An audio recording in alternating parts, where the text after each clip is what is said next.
அவன் கேட்கல, ஆண்டவரே பாவத்தை மன்னிங்க, என்னை குணமாக்க கேட்கவில்லை.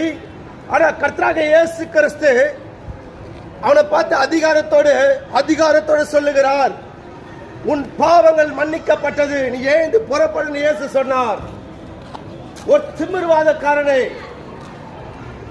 அவன் பாவத்திலேயே சாபத்திலேயே கட்டப்பட்டு இருக்கிறவனை ஆண்டவராக இயேசு கிறிஸ்து அவனை தம்முடைய அதிகாரத்தினால பாவங்களை மன்னித்தார்.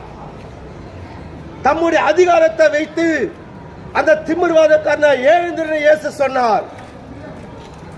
அந்த வியாதி உள்ளவனை, திமிர்வாத பிடிச்ச அந்த மகனை இயேசு கிறிஸ்து பாவங்களை மன்னிக்கிறவராக இருக்கிறவர்.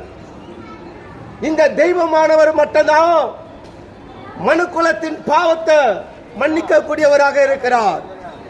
வேற யாரால பாவத்தை மன்னிக்க முடியாது. கர்த்தருடைய பிள்ளைகளே, பைபிள் சொல்லுகிறது, மனிதன் பாவம் செய்து தேவ மகிமை ஏந்தவனாக காணப்பட்டான். அவன் நன்மை செய்கிறவன் பூமியில ஒருவனும் இல்லை.